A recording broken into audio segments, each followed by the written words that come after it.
En estos días de tensión, de plazos que se extienden, que se acortan, de propuestas y de espera, vamos a estar ahora hablando con Guadalupe Bravo. Hola Guada, ¿cómo estás?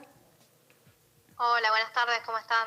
Bien, Guadalupe es parte del staff de La Izquierda Diario en la columna económica.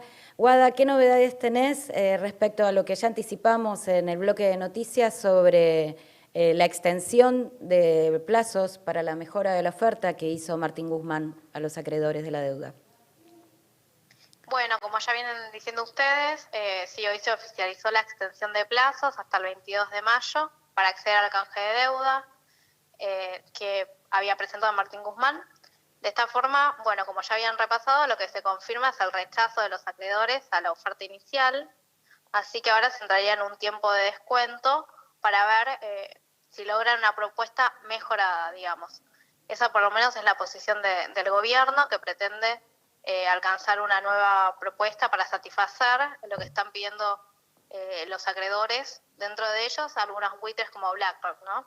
Ya se empezó a hablar que no estarían dispuestos a acceder a los 3 años de gracia, es decir, 3 años sin que se pague ningún tipo de interés. Otras de las exigencias que hoy se dieron a conocer estaría relacionada a eliminar la quita del capital del 5,4%, ¿sí? Así que bueno, habrá que ver en estos días qué es lo que sucede respecto a la reestructuración de la deuda nacional. Claro, porque Y por, también está la situación de la deuda que tiene que afrontar ahora Axel Kicillof en la provincia de Buenos Aires, ¿no? claro, esa es otra de las novedades del día. Hoy Axel Kicillof enfrenta vencimientos que lo podrían dejar al borde de un default selectivo, digamos. Esto tiene que ver porque el 1 de mayo vencieron 2 bonos de alrededor de 110 millones de dólares que no se pagaron y que están dentro del plan de canje que había presentado el ministro de la provincia de Buenos Aires. Bueno, estos bonos tienen 10 días de gracia, es decir, eso estaría venciendo hoy, ¿sí? Porque si hacemos la cuenta desde el 1 de mayo hasta hoy habrían pasado los 10 días, así que hay tiempo hasta las 5 de la tarde para ver si los acreedores de la provincia de Buenos Aires aceptan entrar al canje que propone Kicillof o no.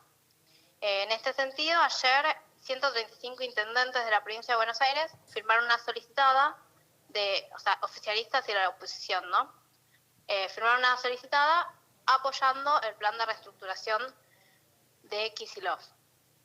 Para tener algunos datos, por ejemplo, el 86% de la deuda pública de la provincia de Buenos Aires está en moneda extranjera y los vencimientos de este año suman alrededor de 220.000 millones de pesos.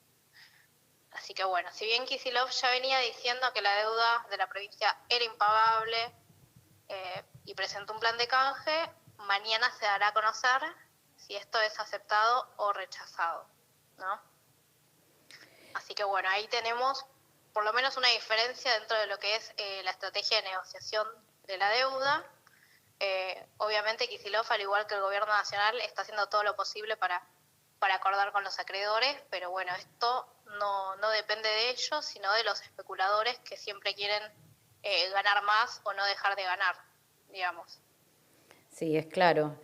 Bueno, y más allá de los tiempos y los plazos, ¿qué conclusiones o qué más nos podés agregar alrededor de esta tensión constante que parece una película de terror en relación a la deuda externa en general, ¿no? Tanto en provincia como nacional. Mira, lo que no hay que perder de vista es que aunque desde el gobierno siguen diciendo que quieren negociar y no comprometer el crecimiento del país, hasta el momento pagaron más de 5.000 millones de dólares en deuda. El jueves pasado hicieron un pago simbólico al FMI, es decir, estarían dispuestos a ceder a ciertas condiciones de los buitres, eso es lo que están intentando negociar. Y digamos que todo esto son recursos que no van a resolver las necesidades en esta crisis sanitaria, que no van a salarios de cuarentena de 30.000 pesos, o sea, y si lo que piden los acreedores es, porque otras de las demandas es un programa económico, o quieren saber cómo haría el gobierno para empezar a pagar la deuda, ¿no? Eso podríamos leerlo entre líneas como que quieren saber cuál va a ser el plan de ajuste. Entonces, para pensar, seguir atados a esta deuda solamente va a empeorar las condiciones de los trabajadores y los sectores más vulnerables del país de acá en adelante, porque sigue siendo una deuda que profundiza la dependencia con estos capitales imperialistas, con el chantaje de los especuladores y mantiene al país en condiciones de atraso. Entonces nosotros lo que venimos sosteniendo es que es necesario romper, o sea, no pagar la deuda y avanzar en un desconocimiento soberano de esta deuda. Bien, bueno, yo estoy de acuerdo, así que no sé si ustedes quieren preguntarle algo más, si no, me pareció muy claro las novedades y cómo nos presentaste los números de la deuda y vamos a seguir hablando en estos días porque, bueno, esto sigue. Así que, bueno, Sí, muchas gracias, Guada. No, de nada, hasta luego. Hasta luego. Chao. Bueno, estos números son tremendos, ¿no? Y es acuciante, más aún cuando estamos atravesando una pandemia y enfrentando recursos que no hay o recursos que tenemos que generar. Pero también ante estos problemas de la deuda, el viernes pasado, que fue un día tenso porque los acreedores tenían que responder a la propuesta de Martín Guzmán, también salió en los medios que un sector de feministas, algunas referentes funcionarias, muchas referentes dentro del peronismo, algunas artistas, sacaron una carta abierta respondiendo a esta propuesta y apoyando concretamente la propuesta gubernamental ante la deuda y también hablando sobre lo que significa el endeudamiento y la dependencia económica. En los medios apareció como apoyo feminista a la política del gobierno. Esta carta abierta fue a propuesta del equipo de la Dirección Nacional de Economía, Igualdad y Género, que está a cargo de Mercedes D'Alessandro. La firmaron más de 200 mujeres y plantean, voy a leer extractos de la carta, plantean que la propuesta es razonable y realista para iniciar un camino de crecimiento y de disminución de las desigualdades presentes en nuestra sociedad. Y fundamentan diciendo: nosotras resultamos aún más perjudicadas en épocas de crisis porque pagamos con nuestros cuerpos y nuestro tiempo los agujeros que dejan el Estado y el mercado. Tenemos que dedicar muchas más horas por día a las tareas domésticas y de cuidados no remuneradas, tanto en nuestras casas como en nuestros barrios. Por ello, la brecha salarial, el trabajo precario, el aumento de la violencia machista, la desinversión en ciencia y tecnología y en salud sexual y reproductiva, la feminización de la pobreza y la desocupación nos golpea con más fuerza que a los varones. Por todos estos motivos, queremos que el camino del endeudamiento se termine. Y el documento concluye: esperamos que los acreedores externos decidan abandonar su complicidad con un modelo que pone en riesgo nuestras vidas. Bueno, para mí destapa o abre un debate dentro del movimiento feminista que es amplio y vasto y heterogéneo, del cual nosotras, voy a hablar como parte de la agrupación a la que pertenezco, la agrupación Pan y Rosas, que es una agrupación internacional, porque aparte del feminismo como corriente política que nació casi como cuando nace el capitalismo y su mejor socio, el patriarcado, levantó la voz e intervino en grandes procesos históricos, como para poner un ejemplo, alrededor de la Primera Guerra Mundial, una guerra que era para repartirse el mundo, fue una guerra fratricida. En ese momento era vigoroso el movimiento sufragista, las mujeres peleando por su derecho al voto en las calles, en muchos países a la vez, y lo atravesó al movimiento feminista con este hecho e incluso lo dividió entre algunas feministas que se decidieron por apoyar a sus gobiernos en esta guerra, como otras, principalmente las feministas socialistas, de las cuales nosotras tomamos las banderas, que dijeron guerra a la guerra. Como para poner un ejemplo de que en los grandes hechos históricos, bienvenido que el feminismo y parte del feminismo tome partido y plantee sus demandas.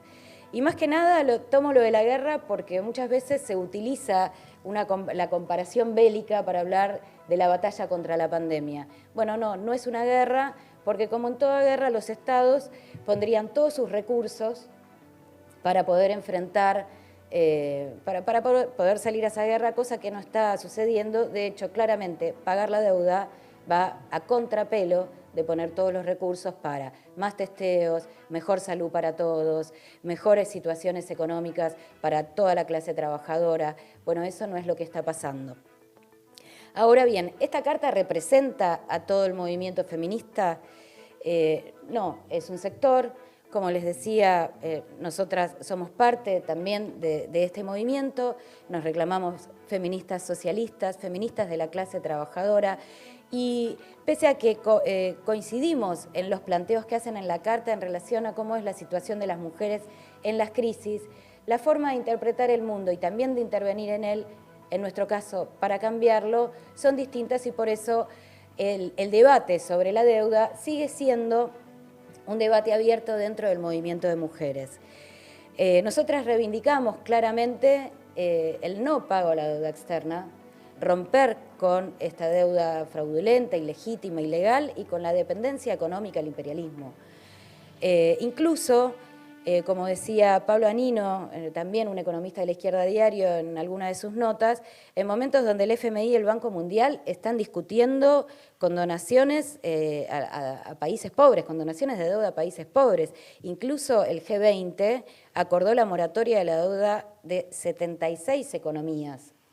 No es momento de hablar justamente, como decía Guadalupe, del desconocimiento soberano de esta deuda. Y, como es mi costumbre, les voy a tirar también algunos datos. Hoy las mujeres sufren los mayores niveles de empleo y precarización laboral.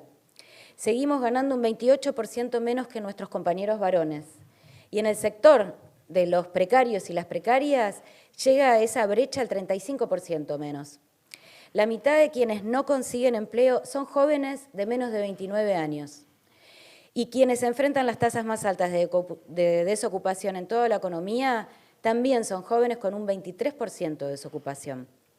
Todo esto según un informe de las brechas de género en la Argentina realizado por la misma Dirección Nacional de Economía, Igualdad y Género de Mercedes de Alessandro.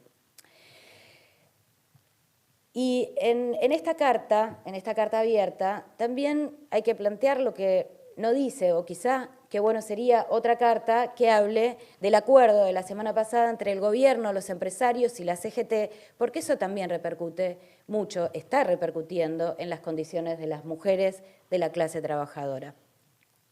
Y fueron muchas las movilizaciones, incluso las asambleas feministas que dieron estas movilizaciones, donde el tema de la deuda fue fundamental. Sin ir más lejos, el 8 de marzo pasado, y voy a traer un extracto del documento unitario que hemos firmado entre todas, incluso muchas de estas 200 mujeres que han firmado esta carta abierta. En ese documento decía: reclamamos la investigación y el no pago de la deuda ilegítima y fraudulenta, porque con endeudamiento y ajuste no hay ni una menos. Por eso, como decíamos, y vamos a seguir luchando por eso, vamos a pelear por el no al pago de la deuda externa y también por el impuesto a las grandes fortunas, porque consideramos que con ese dinero podemos llegar, por ejemplo, a un ingreso familiar de emergencia de 30.000 pesos para todos, pensando también en nuestras compañeras trans y travestis que están en una situación acuciante en esta pandemia, sin acceso a la salud. También como para más refugios para mujeres en situación de violencia o presupuesto de emergencia para esas mujeres. Y si no, para ver y contrastar el problema de la deuda y cómo estamos hoy, la situación de las mujeres y las trabajadoras que asisten a las mujeres en situación de violencia, vamos a pasar ahora un video de jóvenes trabajadoras precarias y cómo responde la Intendencia de Tigre.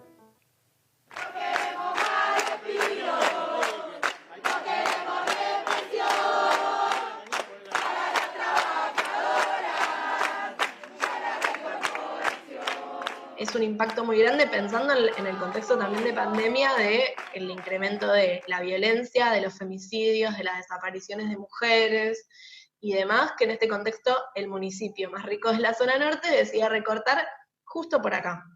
No es casual, todas las despedidas son mujeres, muchas jefas de hogar, madres, con diferentes realidades y situaciones personales, pero digo, mujeres que siempre somos las más afectadas por las medidas económicas. Hay un achicamiento en la atención de las niñeces, las adolescencias y las mujeres víctimas de la violencia machista en un momento en donde ese sector hoy es el más vulnerable. Tigre no solamente es el Nordelta, también es un montón de gente, niñas y mujeres con derechos vulnerados, víctimas de violencia. Un municipio con la recaudación de Tigre, con las empresas que tiene Tigre, con la ayuda de la provincia y demás, nos dice que no nos puede pagar el sueldo. Difícil de creer.